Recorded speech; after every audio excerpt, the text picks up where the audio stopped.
À 70 ans, je me suis retrouvé debout à l'entrée de ma propre maison de plage à Acapulco, les clés tremblant dans mes mains. Qu'est-ce que cette vieille parasite fait ici? Il n'y a pas de place pour toi, me cria ma belle-fille Jimena depuis la terrasse. J'étais arrivé tôt ce matin-là en espérant trouver ma maison vide comme d'habitude. Ma maison avait été envahie par sa famille. Mes meubles étaient ruinés. Mon jardin détruit. Mais avant de continuer, assure-toi d'être abonné à la chaîne et écris en commentaire depuis où tu regardes cette vidéo. Nous aimons savoir jusqu'où vont nos histoires. Ce vendredi matin, j'ai conduit jusqu'à ma maison de plage à Acapulco, comme je l'avais fait des centaines de fois au cours des 20 dernières années. La route m'était familière. Les virages de la route côtière, l'odeur de la mer salée, la vue des palmiers qui bougeaient contre le ciel bleu. Cette maison représentait tout ce que j'avais réussi dans ma vie. Chaque brique, chaque tuile, chaque plante dans le jardin avait été payée avec l'argent que j'avais gagné en travaillant comme couturière depuis que j'étais veuve. Quand j'ai tourné dans l'allée, j'ai remarqué quelque chose d'étrange. Il y avait des voitures que je ne reconnaissais pas garées dans mon garage. La musique forte résonnait dans la propriété, un son festif qui n'avait rien à voir avec le refuge tranquille que j'avais créé. En me garant, j'ai senti une oppression dans ma poitrine, ce sixième sens qui nous prévient quand quelque chose ne va pas. En sortant de la voiture, ce que j'ai vu m'a coupé le souffle. Mon beau jardin, que je soignais chaque week-end, était dévasté. Des canettes de bière vides jonchaient la pelouse parfaitement taillée. Des enfants couraient sur la terrasse en frappant un ballon contre mes pots de géranium rouge que je cultivais avec tant de soin. Les chaises longues que j'avais achetées l'année précédente étaient couvertes de serviettes mouillées et de vêtements sales. J'ai marché lentement vers l'entrée, les clés pesant dans mes mains comme jamais auparavant. C'est alors que je l'ai vue, Jimena, ma belle-fille, debout à la porte principale comme si elle était la propriétaire du lieu. Elle portait mon tablier préféré, celui que j'avais brodé moi-même il y a 10 ans. Ses yeux avaient ce regard froid que je connaissais si bien. « Jimena, je ne savais pas que vous étiez ici », dis-je en essayant de rester calme malgré le chaos autour de moi. « C'est ma maison. Je viens ici à chaque pont depuis 20 ans. » Elle a ri. Ce n'était pas un rire normal, mais un son plein de cruauté qui me fit me sentir petite et insignifiante, comme si j'étais l'intruse dans ma propre maison. « Là, s'il te plaît », se moqua elle. Rodrigo m'a dit que nous pouvions utiliser la maison aussi longtemps que nous voulons. En plus, nous faisons quelque chose de productif ici. Toi, tu viens seulement te plaindre et gâcher nos projets familiaux. Avant que je puisse répondre, d'autres personnes sont apparues derrière elle. Véronica, sa sœur, avec ses 2 fils adolescents, la mère aux cheveux gris qui me regardait avec mépris, un homme plus âgé avec une chemise hawaïenne, une jeune femme avec un bébé dans les bras et un autre homme fumant tranquillement sur mon porche. Tous me regardaient comme si j'étais le problème. « C'est donc la belle-mère dont tu parles tout le temps ?» demanda la mère de Jimena, en me détaillant de haut en bas. Je pensais qu'elle serait plus imposante. Elle a l'air plutôt banale. Les ricanements qui suivirent m'ont transpercé comme des flèches. Là, j'étais, à 70 ans, dans mes simples vêtements de voyage, ridiculisé par des inconnus sur la propriété que j'avais construite avec la sueur de mon front. « Où est Rodrigo ?» demandai-je en sentant mon cœur s'accélérer. Mon fils devait être là pour expliquer cette situation absurde. « Rodrigo travaille comme toujours », répondit Jimena en croisant les bras. « Contrairement à toi, il a de vraies responsabilités. Écoute Isabelle, il n'y a pas de place pour toi ici. Les chambres sont toutes occupées. La cuisine est utilisée pour préparer la nourriture pour toute la famille et franchement ta présence ne va créer qu'une tension inutile. » Je suis resté figé. Elle était en train de m'expulser de ma propre maison, la maison que j'avais construite brique par brique après la mort de mon mari. La maison pour laquelle j'avais travaillé jour et nuit comme couturière pour la payer. En plus, continua Jimena avec un sourire venimeux, j'ai déjà parlé avec Rodrigo et nous sommes d'accord pour dire que cette maison doit être plus utilisée. Ça n'a pas de sens qu'elle reste vide la plupart du temps alors que toi, tu vis confortablement à Mexico. Nous avons des enfants qui ont besoin d'espace pour grandir. Ces mots m'ont frappé comme des pierres. 20 ans à construire cet endroit après la mort de mon mari. 20 ans à payer chaque centime de l'hypothèque avec l'argent gagné en cousant des vêtements pour les familles des autres. 20 ans à m'occuper de chaque détail, chaque plante, chaque recoin de cet endroit qui était devenu mon sanctuaire personnel. Cette maison est à moi, Jimena, réussis-je à dire, même si ma voix sonnait plus faible que je ne l'aurais voulu. J'ai les papiers, je paie toutes les factures. moi. Ah, ça suffit, m'interrompit-elle en élevant la voix. C'est toujours la même chose, que c'est à toi, que c'est toi qui paies. Rodrigo est ton fils, non? Ce qui est à toi est aussi à lui, et ce qui est à lui est aussi à moi. C'est comme ça que fonctionnent les familles normales. Les enfants arrêtèrent de jouer et tous me fixèrent en silence. Je pouvais sentir leurs yeux me juger, attendant ma réaction. L'humiliation me brûlait les joues comme du feu, mais quelque chose en moi refusait de céder. Une des adolescentes, qui semblait être la nièce de Jimena, s'approcha et me regarda avec insolence. « Pourquoi tu ne vas pas dans un hôtel ? Ma tante a raison. Il n'y a pas de place pour quelqu'un d'autre ici. » « Ah très bien, ma chérie, dis-je finalement avec un sourire qui venait de mon âme, mais qui, je le savais, n'atteignait pas mes yeux. Je comprends parfaitement la situation. Jimena sourit triomphalement, croyant qu'elle avait gagné. Les autres semblaient satisfaits, comme s'ils avaient assisté à une victoire juste. Ils n'avaient aucune idée de ce qu'ils venaient de déclencher. Je marchais de retour vers ma voiture avec des pas lents et dignes. En conduisant pour trouver un hôtel, mon esprit voyagea dans le passé, à l'époque où cette propriété n'était rien d'autre qu'un terrain vague plein de mauvaises herbes et de rêves. J'avais 50 ans à ce moment-là, Rodrigo à peine 25. Nous n'étions que nous deux contre le monde et j'avais pris la décision la plus importante de ma vie, construire un refuge pour notre famille. L'hôtel Playa Dorada me coûta $85 la nuit, un argent que je n'avais pas prévu de dépenser car j'étais censé dormir dans mon propre lit, mais voilà, je m'enregistrais comme une touriste, pendant que ma maison était occupée par des envahisseurs qui se croyaient propriétaires de mon bien. Ce soir-là, assise sur le balcon de l'hôtel, regardant les lumières de ma maison au loin, j'ai ressenti quelque chose que je n'avais pas senti depuis des décennies, une colère froide et calculée commençait à naître en moi. Ce n'était pas cette colère impulsive qui te fait crier et perdre le contrôle. C'était quelque chose de bien plus dangereux. C'était la colère intelligente d'une femme qui avait survécu à la pauvreté, au veuvage et à des décennies de dur labeur. Jimena avait commis une erreur fatale. Elle avait sous-estimé Isabelle Aguilar. Le lendemain matin, je me suis réveillé à 6 heures après une nuit agitée. Chaque fois que je fermais les yeux, je voyais le sourire arrogant de Jimena et j'entendais ses paroles venimeuses résonner dans mon esprit. J'ai pris un café rapide au restaurant de l'hôtel et j'ai décidé de retourner à la maison pour tenter une conversation plus calme. Peut-être que c'était un malentendu. Peut-être que Rodrigo apparaîtrait et mettrait fin à cette situation absurde. Quand je suis arrivé à 8 heures, j'ai trouvé la porte principale fermée, ma propre porte. J'ai dû sonner comme si j'étais une simple visiteuse. Véronica, la sœur de Jimena, ouvrit, encore en pyjama et l'air fâché. « Qu'est-ce que tu veux maintenant » demanda-t-elle sans même me saluer. Je lui ai expliqué que j'avais besoin de récupérer quelques affaires personnelles et de parler à Jimena. Sa réponse m'a laissé abasourdi. « Les Jimena d'or et tes affaires ne sont plus ici. Nous les avons mises dans des sacs au garage pour ne pas gêner. Mes affaires, dans des sacs, comme si c'était des ordures. » J'ai eu l'impression qu'on m'avait planté un couteau dans la poitrine. Elle m'a laissé entrer, mais je me suis senti comme une intruse dans ma propre maison. L'odeur était différente, un mélange de nourriture étrange, de cigarettes et de parfums bon marché. Le salon était méconnaissable. Rempli de matelas gonflables et de vêtements éparpillés partout. Quand je suis entré dans la cuisine, mon cœur faillit s'arrêter. Ma belle cuisine, celle que j'avais conçue en pensant à tous les repas de famille que je préparerais là, était complètement détruite. La cuisinière couverte de graisse brûlée, l'évier débordant de vaisselle sale qui sentait déjà mauvais, mes meilleurs poêles avec des taches permanentes au fond. « Où sont mes assiettes en porcelaine » demandai-je d'une voix tremblante. « Ah, certaines se sont cassées.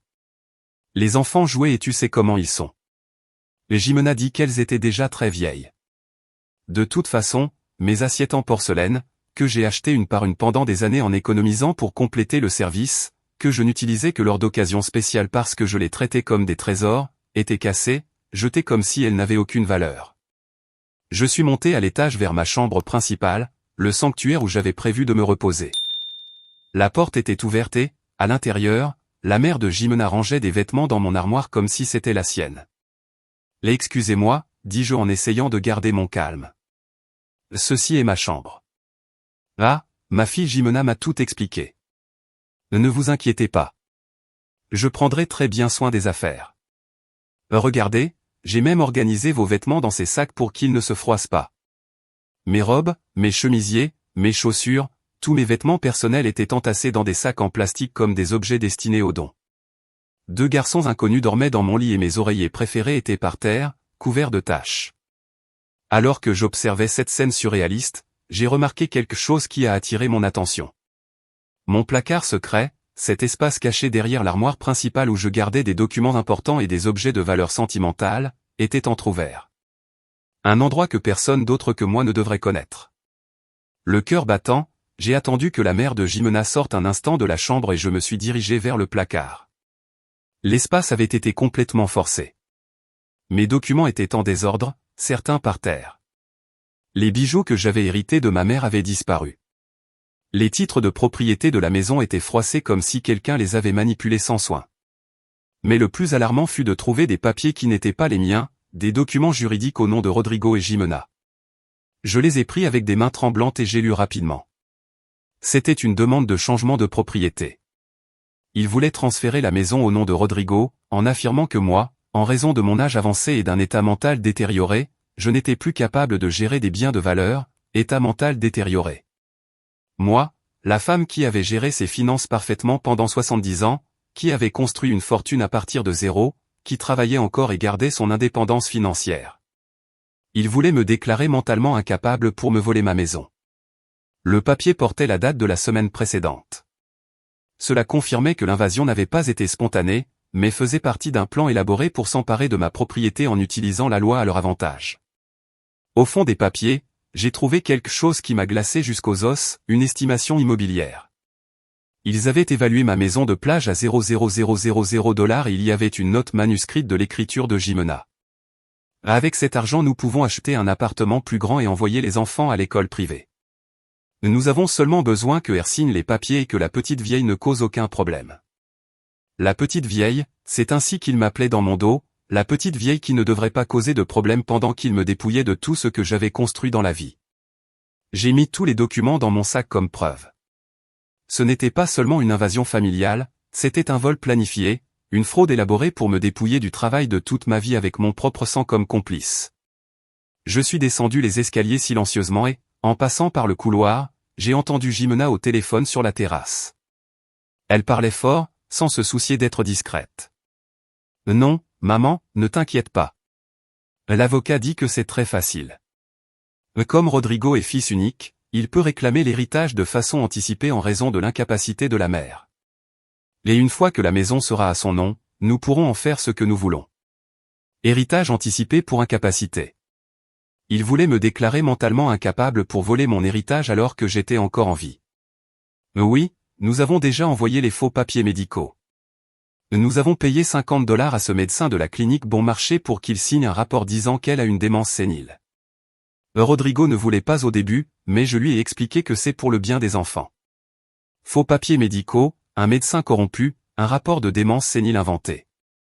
Mon propre fils convaincu que me dépouiller de ma propriété était pour le bien des enfants. J'ai quitté la maison sans dire au revoir. Il n'y avait plus rien à dire. Les mots avaient perdu tout leur sens. Ce n'était plus un conflit familial qui pouvait se résoudre avec des conversations et de bons sentiments. C'était une guerre et ils avaient tiré le premier coup en utilisant les armes les plus sales possibles, mensonges, faux documents, corruption médicale et manipulation de mon propre fils. Sur le chemin du retour à l'hôtel, mes mains tremblaient sur le volant, non pas de peur, mais de détermination. Je savais exactement ce que je devais faire. Isabelle Aguilar ne serait pas victime de cette trahison. Je serais la protagoniste de ma propre justice. Lundi matin, j'ai conduit directement à la banque. J'avais besoin de vérifier exactement combien d'argent j'avais disponible pour cette guerre. Au cours des 20 dernières années, j'ai continué à économiser religieusement, même après avoir fini de payer la maison. Chaque mois, je mettais de côté $300 de ma pension et des revenus de mon travail de couture. J'ai appris très tôt que l'argent épargné, c'était du pouvoir, c'était de la sécurité, c'était de la liberté. Le directeur de la banque, Monsieur Ravière, me connaissait depuis 15 ans. Un homme sérieux et professionnel qui avait toujours respecté ma discipline financière. « Isabelle, comment puis-je vous aider aujourd'hui » demanda-t-il avec un sourire chaleureux. « J'ai besoin du solde exact de tous mes comptes et j'ai besoin de parler d'une affaire juridique délicate. » Quand il m'a montré les chiffres à l'écran, j'ai souri pour la première fois depuis des jours. J'avais 87 000 $ d'épargne, plus 23 000 $ en certificat de dépôt et 12 000 $ sur mon compte courant. 12 000 $ au total. Jimena s'était trompée. Elle pensait que j'étais une petite vieille pauvre qui dépendait seulement d'une pension misérable. Elle ne savait pas qu'Isabelle Aguilar avait été une travailleuse infatigable toute sa vie, économisant chaque centime pour se protéger exactement de ce genre de situation. Monsieur Ravière, j'ai besoin que vous bloquiez toute tentative de tiers d'accéder à mes comptes et j'ai besoin d'une lettre officielle de la banque confirmant ma capacité mentale à gérer mes finances. Bien sûr, Isabelle, y a-t-il un problème? Ma famille essaie de me déclarer mentalement incapable pour prendre mes biens. Son visage devint sérieux. C'est très grave. Avez-vous besoin d'une recommandation pour un avocat spécialisé?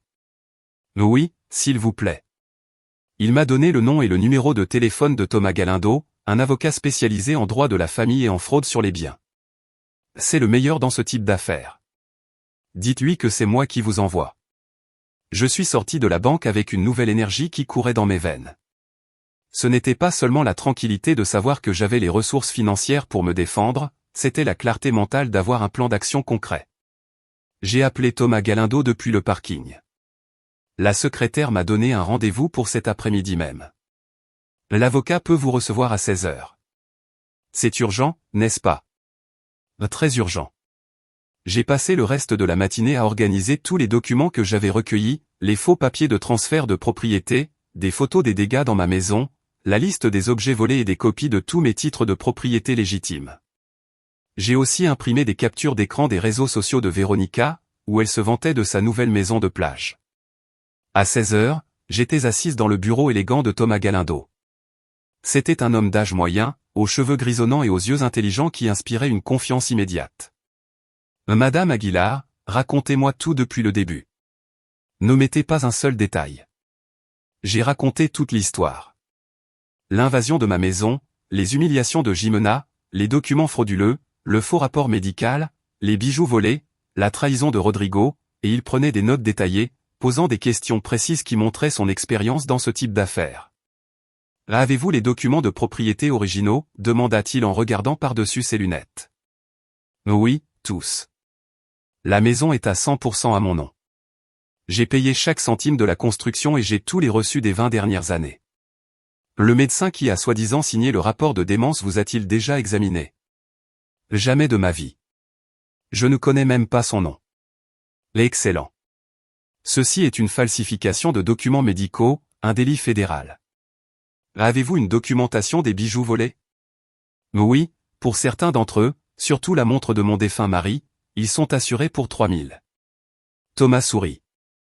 Madame Aguilar, votre dossier est solide, très solide. Nous avons invasion de propriété, vol, falsification de documents, tentative de fraude sur des biens et possiblement corruption médicale. Votre famille s'est mise dans un gros problème. Que pouvons-nous faire? Plusieurs choses. D'abord, demain nous allons déposer une plainte d'expulsion pour invasion illégale. Ensuite, nous allons dénoncer le vol de vos bijoux à la police. Troisièmement, nous allons signaler la falsification de documents médicaux au conseil médical et au bureau du procureur. Et quatrièmement, nous allons demander une ordonnance restrictive pour les empêcher de continuer à utiliser votre nom de façon frauduleuse. Combien de temps cela prendra-t-il? L'expulsion peut être immédiate si le juge voit une preuve claire d'invasion. Dans des cas comme celui-ci, où les envahisseurs n'ont aucun droit légal sur la propriété, la loi agit rapidement. Combien cela coûtera-t-il? Mes honoraires sont de 3 000 $ pour tout le processus. Pouvez-vous les payer? Je peux les payer dès aujourd'hui si vous voulez. Son sourire s'élargit. J'aime travailler avec des clients qui prennent leur défense légale au sérieux. Madame Aguilar, votre famille pensait que vous étiez une petite vieille sans défense, mais elle s'est trompée. Vous êtes une femme préparée. Cela fait 70 ans que je me prépare à me défendre contre le monde, avocat. Je ne vais pas m'arrêter maintenant. Excellente attitude. Une question importante, êtes-vous prête à aller jusqu'au bout avec ça? Parce que quand nous allons commencer ce processus, votre relation avec votre fils sera probablement irréparable. Je suis resté silencieuse un moment en pensant à Rodrigo, à l'enfant qu'il avait été, à l'homme qu'il aurait pu être, au lâche qu'il était devenu. Avocat, mon fils m'a trahi pour de l'argent, m'a déclaré mentalement incapable pour de l'argent et m'a humilié publiquement pour de l'argent. Si notre relation peut se briser aussi facilement pour de l'argent, alors ce n'était jamais une vraie relation. Thomas hocha la tête avec respect. Compris. Nous allons procéder à tout. Dès demain matin, nous présenterons toutes les actions. Il y a autre chose. Je veux qu'ils comprennent qu'ils ont complètement sous-estimé leur adversaire. Je veux qu'ils apprennent que les conséquences de trahir la famille sont réelles et permanentes. Qu'avez-vous en tête? Je veux que ce processus soit public. Je veux que tous leurs amis, voisins et connaissances sachent exactement ce qu'ils ont fait. Je veux que le coût social de leur trahison soit aussi élevé que le coût légal. Ça peut s'arranger. Les registres du tribunal sont publics et nous pouvons nous assurer que les médias locaux soient informés d'un cas aussi scandaleux. Je suis sortie de ce bureau en me sentant complètement différente. Je n'étais plus Isabelle Aguilar, la mère trahie et humiliée. J'étais maintenant Isabelle Aguilar, la femme qui se défendait avec toutes les armes légales à sa disposition. Ce soir-là, depuis ma chambre d'hôtel, j'ai appelé ma sœur Laura à Tijuana. Je lui ai raconté toute l'histoire. Isabelle, je ne peux pas croire que Rodrigo ait fait ça après tout ce que tu as sacrifié pour lui. Ce que j'ai sacrifié n'a plus d'importance, Laura. Ce qui compte, c'est ce que je vais récupérer. J'ai raccroché le téléphone et je me suis assise sur le lit en regardant ma maison. Depuis la fenêtre de l'hôtel, je pouvais voir les lumières allumées, la musique encore en train de jouer, la fête qui continuait comme si rien ne s'était passé. Demain serait un jour très différent pour eux tous. Le mardi à 8 heures du matin, Thomas Galindo arriva à ma maison avec 3 documents légaux, un officier de police et un notaire public. J'arrivai exactement à la même heure dans un taxi, vêtu de mon meilleur tailleur gris et portant une mallette remplie de preuves. La famille de Jimena prenait le petit déjeuner sur ma terrasse quand elle vit la caravane légale se garer dans mon garage. Je vis Jimena laisser tomber sa tasse de café quand elle reconnut les plaques officielles de la voiture de police. « Bonjour », dit Thomas d'une voix professionnelle et ferme. Je suis l'avocat Thomas Galindo, représentant légal de Madame Isabelle Aguilar, la légitime propriétaire de cette propriété. Nous sommes venus remettre un ordre d'expulsion immédiat pour invasion illégale. Jimena sortit en courant de la terrasse avec une expression de panique sur le visage que je n'oublierai jamais. Véronica apparut juste derrière elle, enregistrant tout avec son portable comme si c'était un autre épisode pour ses réseaux sociaux. La mère de Jimena, qui portait l'une de mes robes de chambre, avait l'air confuse et effrayée. L'officier présenta l'ordre d'expulsion et commença à énumérer les violations, invasion de propriété privée, destruction de biens personnels, vol d'objets de valeur. Pendant qu'il parlait, j'ai observé le visage de chacun d'eux. Le choc, l'incrédulité, la peur grandissante que leurs actions aient des conséquences réelles. Vous avez exactement 2 heures pour ramasser vos affaires personnelles et quitter la propriété, annonça l'officier. Tout objet appartenant à Madame Aguilar doit rester ici. Je vais superviser le processus pour m'assurer que vous n'emportiez rien qui ne vous appartienne pas. 2 heures, cria Véronica. C'est impossible. Nous avons des enfants ici. Vous auriez dû y penser avant d'envahir la propriété de quelqu'un d'autre, répondit calmement le notaire avec son professionnalisme. À ce moment-là, Rodrigo arriva en conduisant à toute vitesse. Il sortit de la voiture avec une expression de désespoir total. Sûrement quelqu'un lui avait parlé de l'arrivée de la police. « Que se passe-t-il ici » demanda-t-il presque sans souffle. « Votre épouse et sa famille sont en train d'être légalement expulsés de la propriété de votre mère pour invasion illégale » expliqua Thomas. « Et vous êtes cité comme complice dans une affaire de tentative de fraude de biens. » Fraude de biens. Je lui ai montré les documents, les papiers de transfert de propriété que tu allais signer pour me voler ma maison, Rodrigo. Les papiers que ta femme avait cachés dans mon placard secret. Rodrigo devint pâle. Je l'ai regardé dans les yeux, cherchant un signe du fils que j'avais élevé, mais je n'ai trouvé que le regard d'un étranger, un homme qui avait choisi de trahir sa propre mère pour de l'argent. « Maman, je peux expliquer, dit-il d'une voix tremblante. Il n'y a plus rien à expliquer. Tu as déjà pris ta décision. Jimena s'approcha de Rodrigo et lui murmura quelque chose à l'oreille. Il secoua la tête, visiblement mal à l'aise. « Mais qu'est-ce que ta femme est en train de te dire, Rodrigo » demandai-je. « Veut-elle que tu dises à la police que j'ai des problèmes mentaux, que j'invente des choses ?» Ces mots me blessèrent plus profondément que n'importe quelle insulte que Jimena avait pu prononcer. Même face à l'évidence, face à la loi, face à tout ce qui se passait, ils essayaient encore de me traiter comme mentalement incapable. Monsieur Rodrigo Aguilar, intervint Thomas. Voici votre citation officielle. Vous avez 3 jours pour comparaître au tribunal de la famille afin de répondre aux accusations de complicité dans une tentative de fraude de biens contre une personne âgée. Complicité. Mais je suis son fils. Elle ne peut pas poursuivre son propre fils. Monsieur Aguilar, dit l'officier, la loi ne fait pas d'exception pour les liens de parenté quand il s'agit de fraude et de vol. Un crime est un crime, peu importe qui le commet. Les 2 heures suivantes furent un spectacle de chaos et d'humiliation pour la famille de Jimena.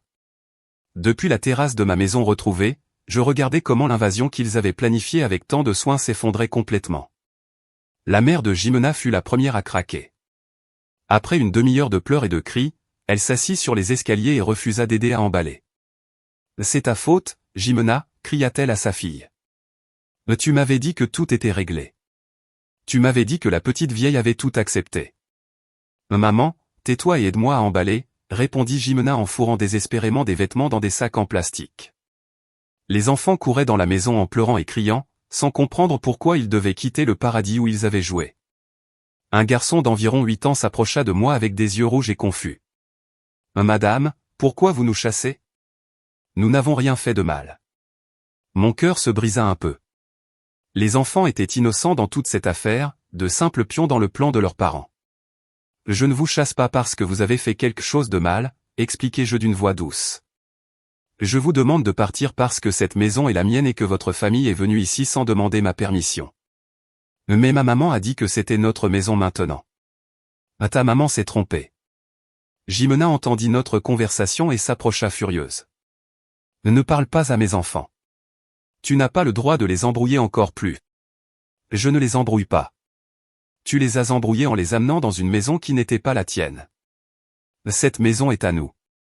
Rodrigo est ton fils. Les enfants héritent de leurs parents. Les enfants héritent quand les parents sont morts, pas quand les parents sont encore vivants et en bonne santé.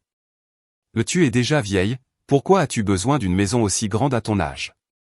Thomas intervint immédiatement.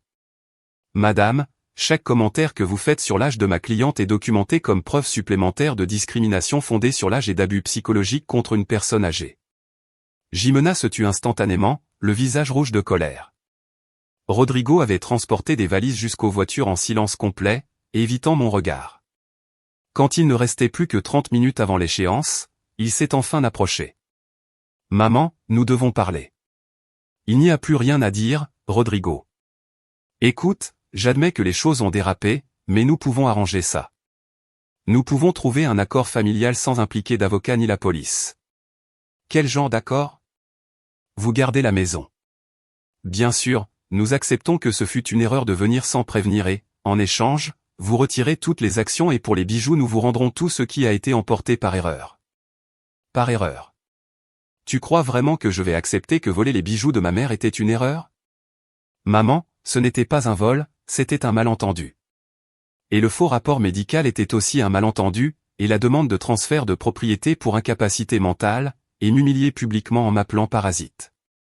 Il resta silencieux, incapable de trouver des excuses à tant de trahison. Ce n'était pas moi, c'était Jimena, murmura-t-il finalement.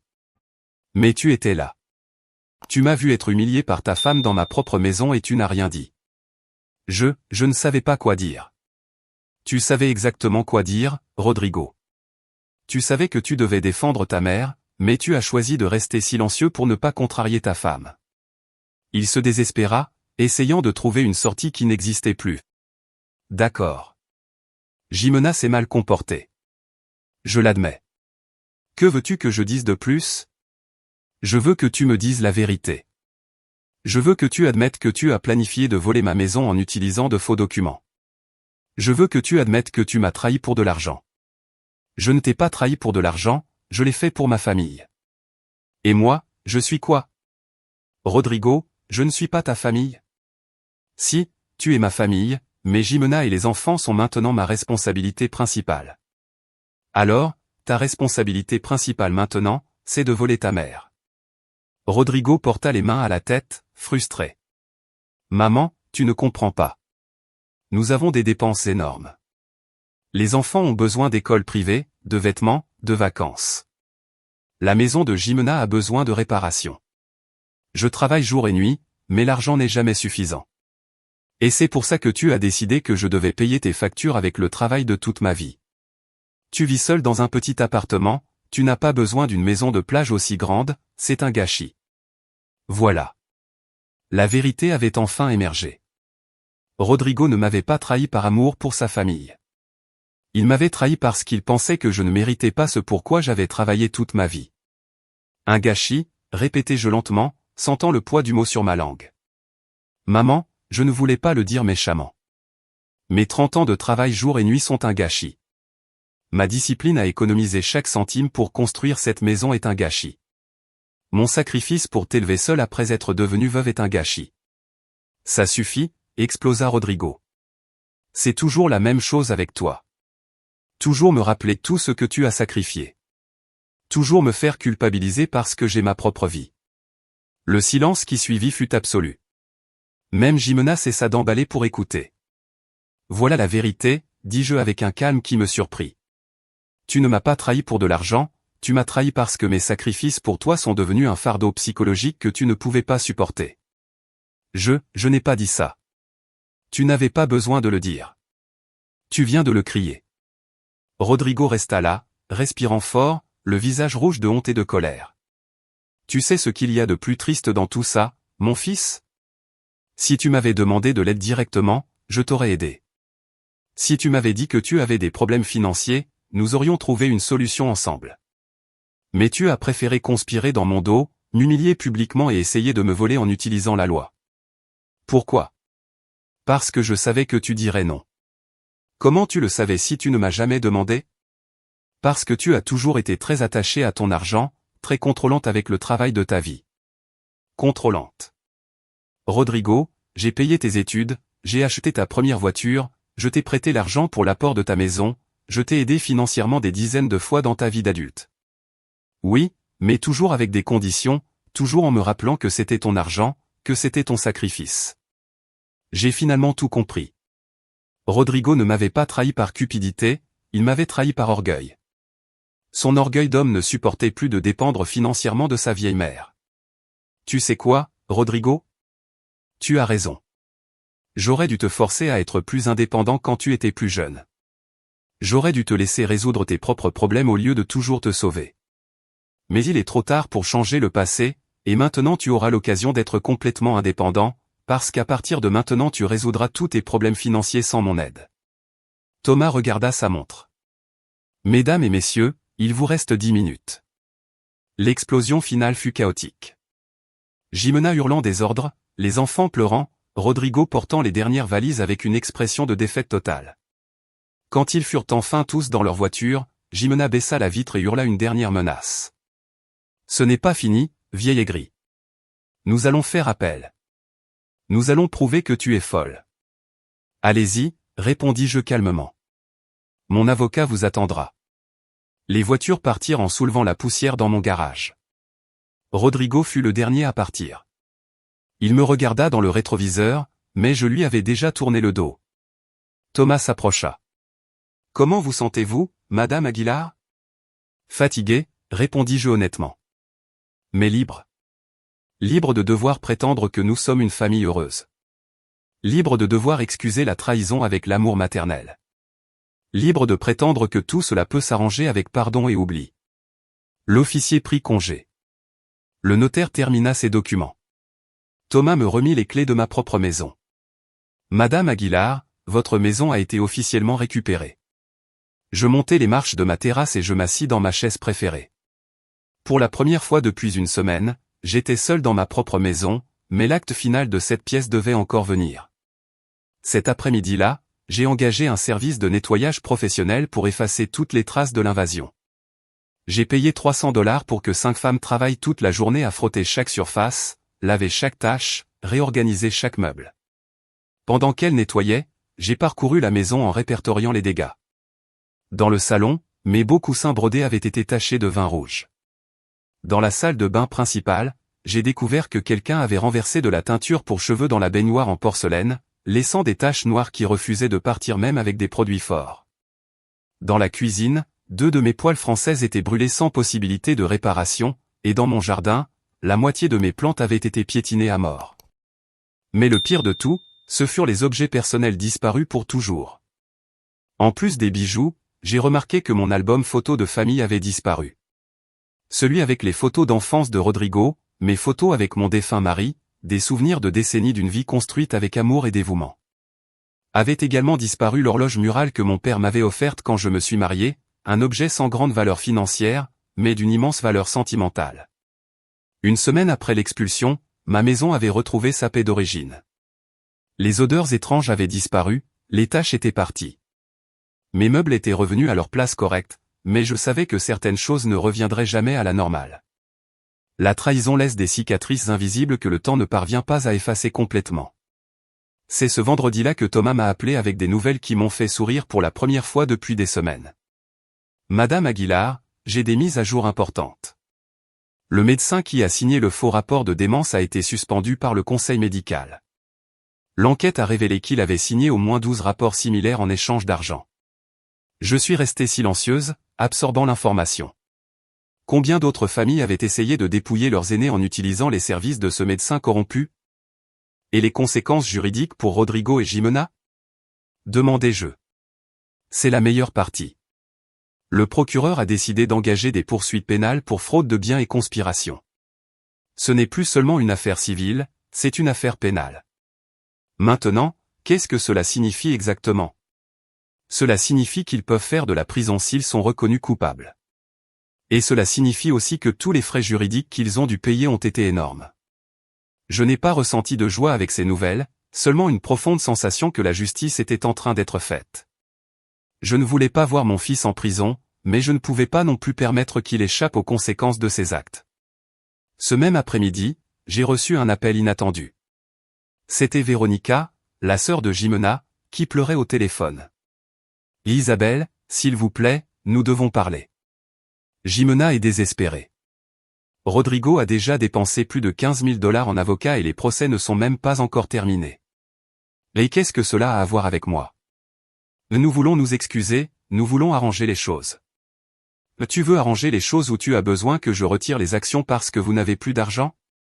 Madame, s'il vous plaît, Jimena a des enfants à élever. Rodrigo pourrait perdre son emploi si cela devient public dans son bureau. Elle aurait dû penser aux enfants avant de planifier de me voler et Rodrigo aurait dû penser à son emploi avant de falsifier des documents médicaux.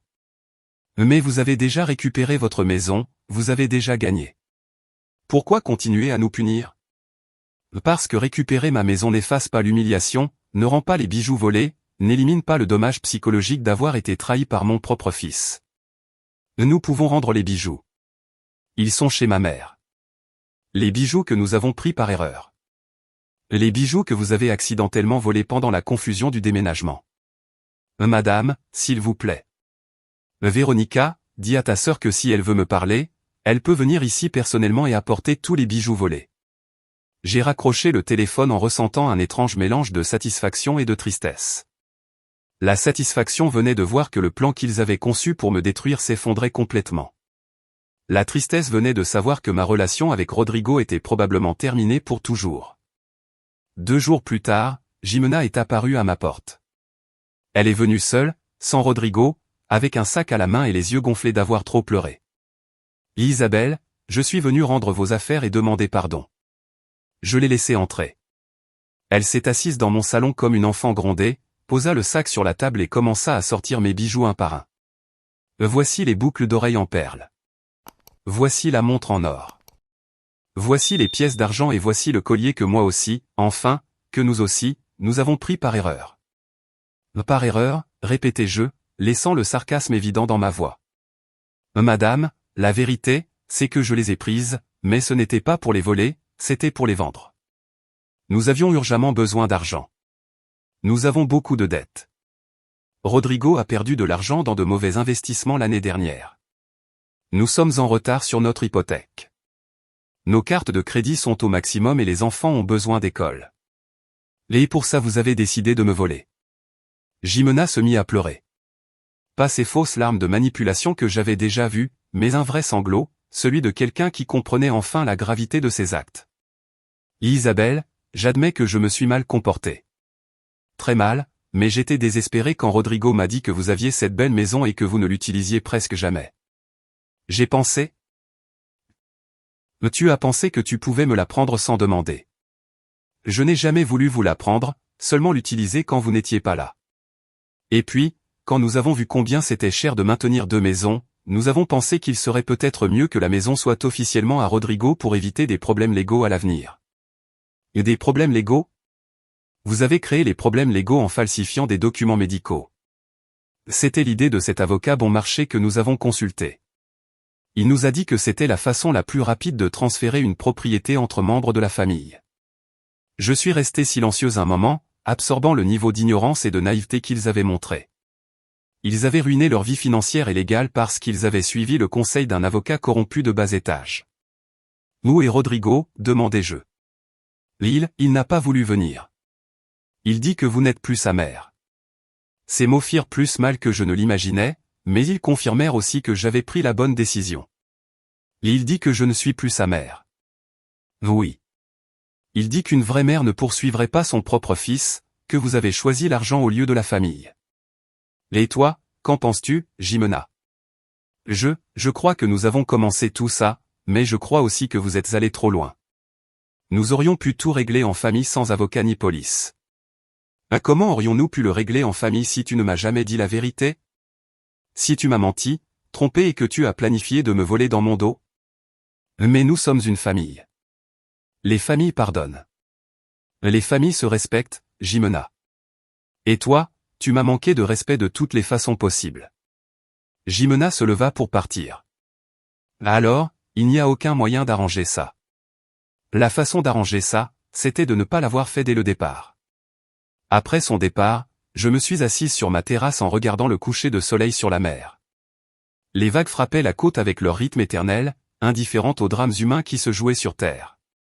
Une semaine plus tard, Thomas m'appela avec les dernières nouvelles. Madame Aguilar, Rodrigo et Jimena ont accepté un accord judiciaire.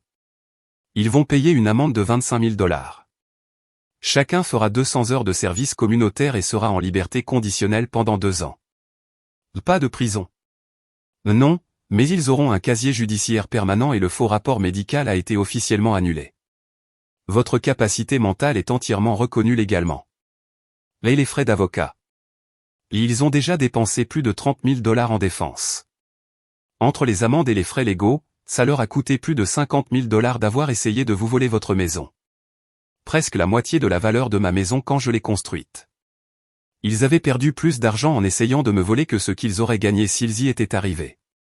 Un mois après l'expulsion, j'ai décidé de faire quelque chose que je n'avais jamais fait. Engager une femme de ménage à temps partiel pour surveiller la maison quand je n'étais pas là. Non pas parce que je ne pouvais pas le faire seul, mais parce que je voulais m'assurer que personne ne puisse plus jamais l'envahir sans que je le sache. Maria Elena était une femme d'âge moyen qui vivait près de la plage et avait besoin du travail. Elle s'occuperait de la maison 3 fois par semaine, la gardant propre et en sécurité. J'ai aussi changé toutes les serrures, installé des caméras de sécurité et mis à jour mon testament pour léguer la maison à des institutions de charité plutôt qu'à Rodrigo. S'il voulait une indépendance financière totale, il l'aurait. Un dimanche après-midi, en réorganisant quelques affaires dans la chambre principale, j'ai trouvé une vieille photo tombée derrière la commode. C'était Rodrigo à 8 ans, assis sur la plage où, des années plus tard, je construirais cette maison. Son visage d'enfant souriait à la caméra, montrant des dents manquantes, ses yeux brillants de bonheur pur. J'étais à ses côtés, plus jeune, avec des cheveux noirs sans aucun fil gris, le tenant par les épaules avec fierté. Pendant un instant, j'ai ressenti une douleur si vive que j'ai dû m'asseoir au bord du lit. Comment en étions-nous arrivés là? Comment cet enfant souriant était-il devenu un homme capable de trahir sa propre mère? Où avais-je échoué? Peut-être que Rodrigo avait raison sur une chose. Peut-être que j'avais été trop contrôlante avec mon argent, lui rappelant constamment mes sacrifices. Peut-être que j'aurais dû trouver un meilleur équilibre entre l'aider et le laisser apprendre à être indépendant. Mais est-ce que cela justifiait la trahison?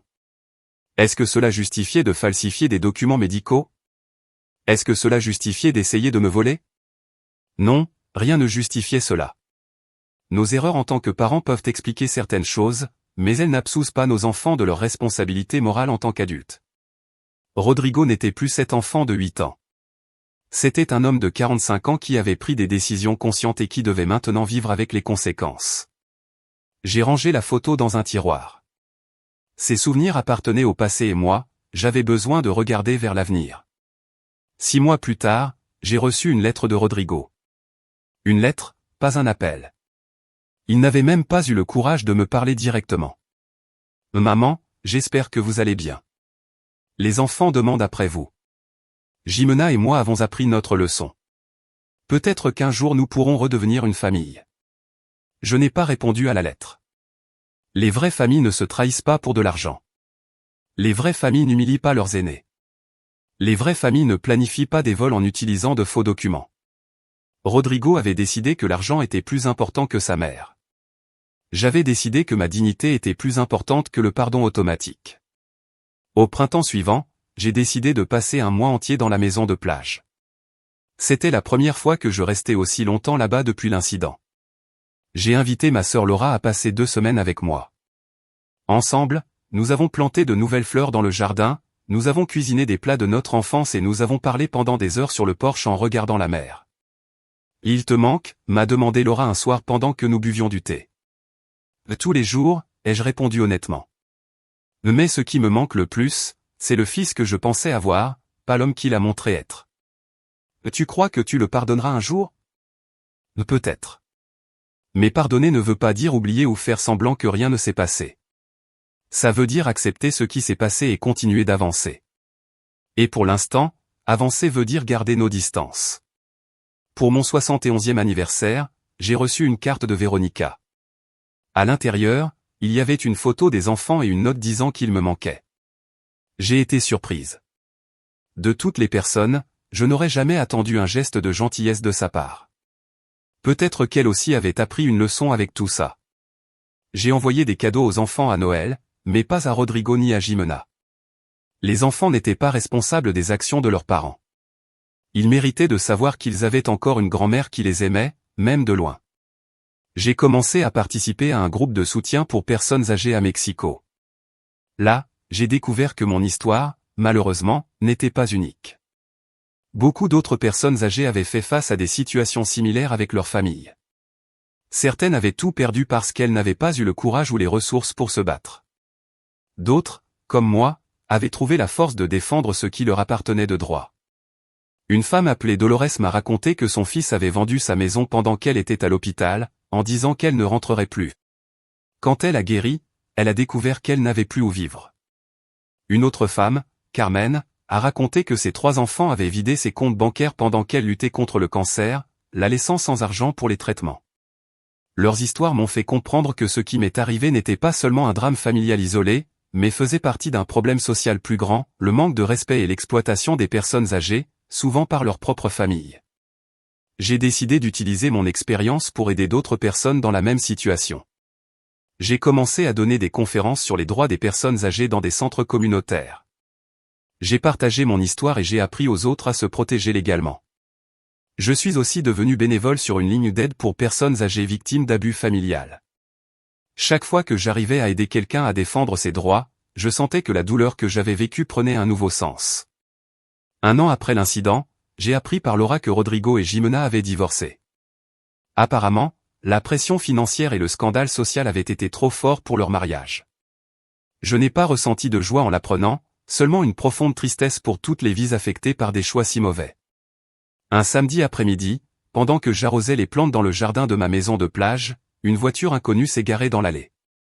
C'était Rodrigo, seul. Il est sorti de la voiture lentement, comme s'il portait un poids invisible sur les épaules. « Maman », dit-il simplement en s'arrêtant à quelques mètres. Je l'ai regardé sans rien dire. Son visage était plus maigre, avec de nouvelles rides autour des yeux. On aurait dit qu'il avait vieilli de 10 ans en seulement 1 an. « Je suis venu demander pardon », dit-il d'une voix brisée.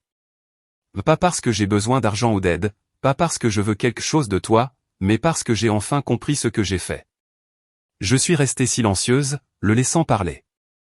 Je t'ai trahi de la pire manière possible. J'ai laissé ma propre mère être humiliée et presque volée.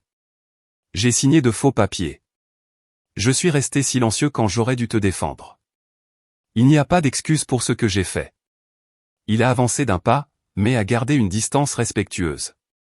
Je ne m'attends pas à ce que tu me pardonnes maintenant, ou peut-être jamais. Je voulais seulement que tu saches que je regrette profondément et que je comprends complètement pourquoi tu as fait ce que tu as fait. Tu avais raison. Tu as toujours eu raison. J'ai regardé l'homme devant moi. Ce n'était plus l'enfant que j'avais élevé, plus le fils qui m'avait trahi, mais un étranger qui essayait de retrouver le chemin du retour. Merci d'être venu, Rodrigo, ai-je dit finalement. Le pardon prend du temps. Il a hoché la tête, acceptant ma réponse, non comme un refus, mais comme une possibilité. Dans les mois qui ont suivi, j'ai commencé à permettre aux enfants de me rendre visite de temps en temps. Leur visage illuminait la maison d'une joie que je n'avais pas ressentie depuis longtemps. Je leur ai appris à faire des biscuits dans ma cuisine. Je leur ai raconté des histoires sur leur père quand il était petit. Je leur ai montré comment s'occuper du jardin. Ils ne mentionnaient jamais l'incident. Ils avaient probablement reçu la consigne de ne pas en parler. Mais parfois, je surprenais l'aînée, Sofia, à me regarder avec une expression curieuse, comme si elle essayait de rassembler les pièces d'une histoire qu'elle ne connaissait qu'à moitié. Un dimanche matin, pendant que nous plantions de nouveaux plants de tomates, Sofia m'a posé une question inattendue. « Mamie, pourquoi toi et papa vous êtes-vous disputés si fort ?» J'ai arrêté ce que je faisais et je l'ai regardée. Elle n'avait que 11 ans, mais ses yeux montraient une compréhension au-delà de son âge. Parfois, Sofia, les adultes font de très grosses erreurs.